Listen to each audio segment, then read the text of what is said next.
भगवान परमात्मा सांगतात अजी देतो पोट भरी पुरे म्हणाल तो वरी.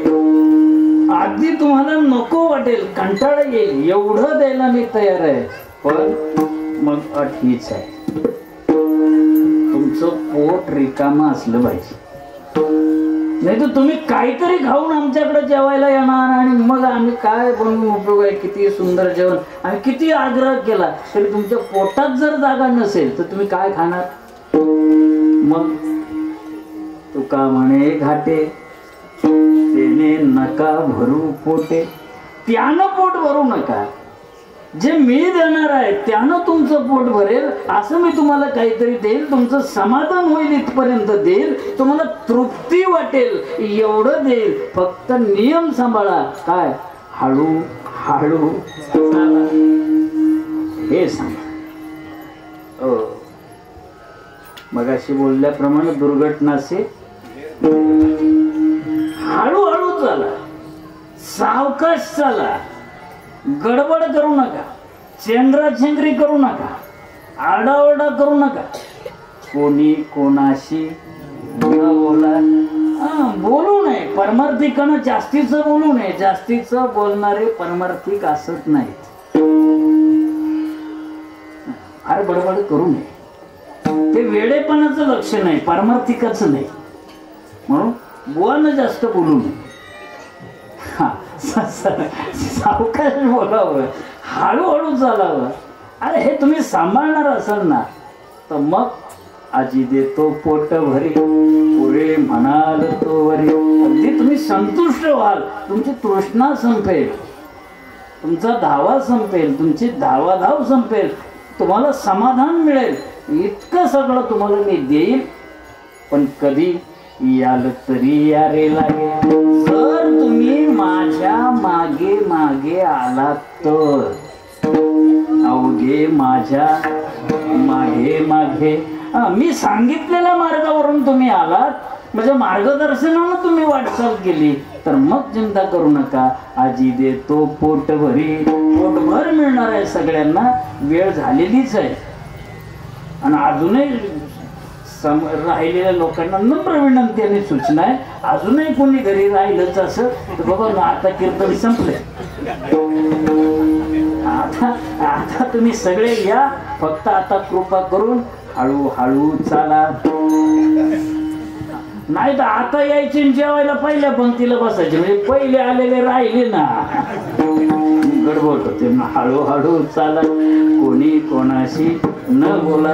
कीर्तन संपलं की मग पुन्हा इथे छोटेखानी कार्यक्रम आहे दरवर्षीप्रमाणे. मग ते सगळा कार्यक्रम होईपर्यंत एवढं पथ्य पाळा, काय कोणी कोणाशी न बोला, संयम सगळ्यांनी सांभाळा आणि मोठ्या प्रेमानं माझ्यासोबत भगवंताचं भजन करा. वाजवले का? खरं सांगा बरं, गणपतीला स्मरू. ज्यांनी वाजवले नाही त्यांनी हात वर करा. एवढेच मंडपात प्रामाणिक आहे ज्यांनी हात वर केले. बघा, कीर्तनात टाळी वाजवली ना त्याला अटॅक येत नाही. आता तरी वाजवा गड्या, देवासाठी नको, पण नको देवासाठी, पण आता जीवासाठी. भल्या पहाटे उठून चालायला जाता, तिकडून लोकांना गहू काढाय माणसं मिळाली, तुम्ही उठून सकाळी सारे रस्त्यावर जा, जरा शेतांमध्ये कामाला बरं राहील ते चालण्याच्या ऐवजी. यांची गरज भागत आणि तुमचा व्यायाम होईल. म्हणजे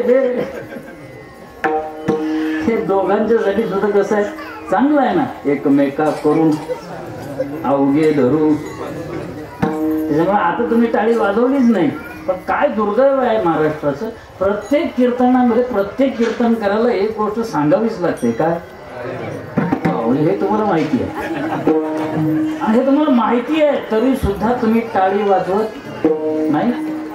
हे तर फार बुवाच्या नाकावर संपूर्णच सांगितलं नाही.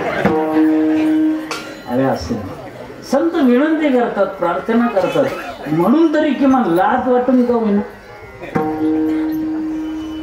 कर जोडून विनवितो तुम्हा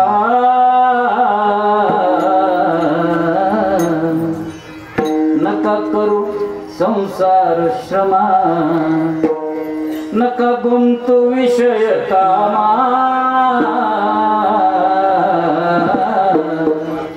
तुम्ही वासुदेव वासुदेव म्हणा हिची माझी विनवणी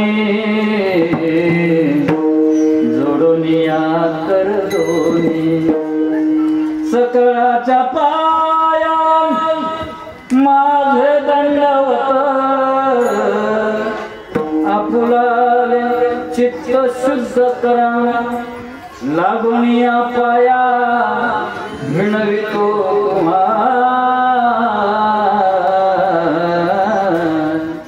करटाळी बोला मुखी नाम विठ्ठल विठ्ठल म्हणा वेळोवेळा हा सुख सोहळा स्वर्गी नाही. ऐका, जीवनभर सत्कर्म केलेल्या एखाद्या माणसाला काळाच्या ओघामध्ये जर मरण आलं, मृत्यूनंतर त्याला स्वर्ग जरी मिळाला तरी संत सांगतात हा सुख सोहळा स्वर्गीय नाही. याची देही याची डोळा हा अनुभवता येतो ही संतांची कृपा. म्हणून आता नाही तुम्ही देवाच्या नामात टाळी वाजवली तर किमान किमान फार वेळ नाही, 2च मिनिटं, घड्याळाचे 2 मिनिटं, पण उत्स्फूर्त अंतःकरणानं माझ्यासोबत संतांच्या नामाचा आश्रय घ्या. ज्ञानोबा